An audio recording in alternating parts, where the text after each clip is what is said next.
असं पोलिसांकडून सांगण्यात आलेलं आहे।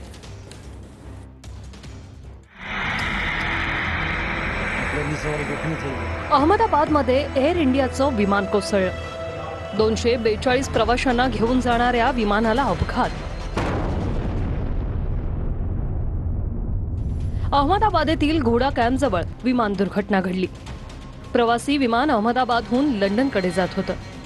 या विमानात एकूण 242 प्रवासी होते। माजी मुख्यमंत्री विजय रुपाणी या विमानात होते। या विमानात 169 भारतीय, 53 ब्रिटिश नागरिक, 7 पोर्तुगीज नागरिक होते। एक कॅनडियन नागरिकही या विमानातून प्रवास करत होता। या विमानात 11 लहान मुलं आणि 2 बाळंही होती। एअर इंडिया 171 असं दुर्घटना झालेल्या या विमानाचं नाव।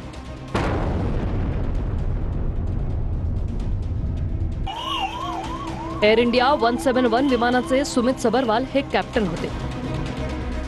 कॅप्टन सुमित सबरवालांना 8200 तास विमान उड्डाणाचा अनुभव असल्याचं डीजीसीए कडून सांगण्यात आलं। अहमदाबाद रनवे नंबर 23 वरून 1:38 विमानाने टेक ऑफ केल्याची माहिती डीजीसीएने दिली। तर 1:39 विमानाने आपत्कालीन संदेश पाठवल्याचं डीजीसीए कडून सांगण्यात आलंय। 1:39 नंतर एटीएस कडून विमानासोबत संपर्क झाला नसल्याची माहिती डीजीसीएने दिली। अहमदाबादच्या मेघानी नगर या रहिवासी भागात हे विमान कोसळलं। या विमानात 230 प्रवासी आणि 2 पायलटसह 10 क्रू मेंबर होते असं डीजीसीए कडून सांगण्यात आलं। तर तपशिलाची पडताळणी करत आहोत असं एअर इंडियाकडून सांगण्यात आलेलं आहे। अपघातग्रस्त विमानाने 14 डिसेंबर 2013 ला पहिलं उड्डाण केलं होतं। 12 वर्षापासून विमान एअर इंडियाच्या ताफ्यात होतं। अहमदाबादच्या विमानतळावरील सर्व सेवा स्थगित करण्यात आल्या। पंतप्रधान मोदी आणि शहांमध्ये चर्चा झाली आणि शहा अहमदाबादसाठी रवाना झाले। नागरी उड्डाण मंत्री राममोहन नायडू अहमदाबादच्या दिशेने रवाना झालेले आहेत। युद्ध पातळीवर रेस्क्यू ऑपरेशन राबवण्याचे आदेश दिल्याचं मुख्यमंत्री पटेल यांनी म्हटलं। अमित शहांची चर्चा झाली। केंद्राची सर्व मदत मिळणार असल्याची माहिती मुख्यमंत्री पटेलांनी दिली। एअर इंडियाचं विमान मुलांच्या वसतिगृहावर कोसळलं। बीजे मेडिकल कॉलेजच्या मुलांच्या वसतिगृहावर विमान कोसळलं। 20 पेक्षा जास्त मेडिकलच्या विद्यार्थ्यांच्या मृत्यूची भीती वर्तवण्यात येते।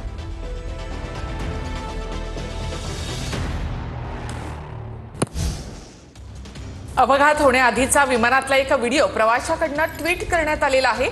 आकाश वात्सा या प्रवाशाकडून अपघाताच्या आधीचा हा व्हिडिओ ट्विट करण्यात आलेला आहे।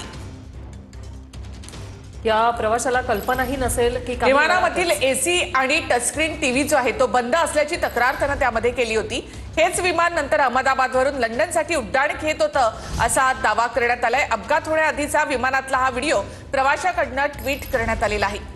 यामध्ये आकाश वात्सा या प्रवाशाकडनं हा व्हिडिओ ट्विट करण्यात आलेला आहे आणि यामध्ये विमानातला एसी आणि स्क्रीन टच टीव्ही हा बंद असल्याचं प्रवाशाचं ट्विट आहे। दिल्ली ते अहमदाबाद विमानामधून प्रवास केल्याचा या तरुणानं दावा केलाय आणि हेच ते विमान नंतर अहमदाबादवरून लंडनसाठी रवाना झालेलं होतं। अपघात होण्याआधीचा विमानातला हा व्हिडिओ प्रवाशाकडनं ट्विट करण्यात आला। आकाश वात्सा या प्रवाशाकडून हा व्हिडिओ ट्विट करण्यात आलेला आहे। विमानातला एसी स्क्रीन टच टीव्ही बंद आहे असा दावा त्यानं केलेला आहे। दिल्ली ते अहमदाबाद असा प्रवास त्यानं केला आणि त्यानंतर हे विमान Ahmedabad And we are here for the last 15 minutes, nothing happening. Remote isn't working, nothing is working. I don't know why I booked this flight again. We are almost about to taxi, but this AC is not working. Look at everyone, and it's so many people, they are using these magazines. AC is not working at all. And as usual, here TV screens are also not working. Neither this button. तर हेच विमान नंतर अहमदाबादवरून लंडनकडे उड्डाण घेत होतं असा दावा करण्यात आलेला आहे। अपघात होण्याआधीचा विमानातला हा व्हिडिओ प्रवाशानं ट्विट केलाय। आकाश वात्सा या प्रवाशानं अपघाताआधीचा हा व्हिडिओ ट्विट केलाय। मात्र त्यावेळेला त्यांना विमानातला एसी आणि स्क्रीन टच टीव्ही बंद असल्याचं या प्रवाशानं ट्विट केलंय। दिल्ली ते अहमदाबाद असा प्रवास त्यानं केलेला होता। हेच विमान नंतर अहमदाबादवरून लंडनसाठी उड्डाण घेत होतं असा दावा त्यानं केलाय. अपघात होण्याआधी विमानातील व्हिडिओ या प्रवाशाकडून ट्विट करण्यात आलेला आहे. आकाश वात्सा असं या प्रवाशाचं नाव आहे आणि अपघाताआधीचा व्हिडिओ त्याने ट्विट केला. या व्हिडिओमध्ये विमानातील एसी, स्क्रीन टच टीव्ही बंद असल्याचं या प्रवाशाकडून ट्विट करण्यात आलंय.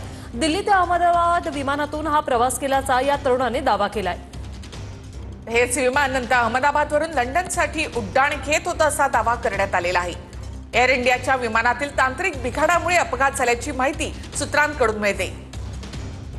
आकाश वात्सा या एका व्यक्तीनं दिल्ली ते अहमदाबाद असा या विमानामधून प्रवास केला होता. त्यावेळेला एसी बंद असल्याचं त्याने म्हटलेलं होतं. स्क्रीन टच टीव्ही जो आहे तो देखील बंद असल्याचं तो या व्हिडिओमध्ये दाखवतोय. हेच विमान नंतर अहमदाबादवरून लंडनसाठी उड्डाण घेणार होतं असा दावा त्यानं केलाय. विमानामधला हा व्हिडिओ त्यानं आधी ट्विट केलेला होता. तर विमान अपघातामध्ये 53 जणांच्या मृत्यूची शक्यता व्यक्त करण्यात आली आहे. तांत्रिक बिघाडानं अपघात झाल्याची शक्यता सूत्रांकडून व्यक्त करण्यात आली आहे.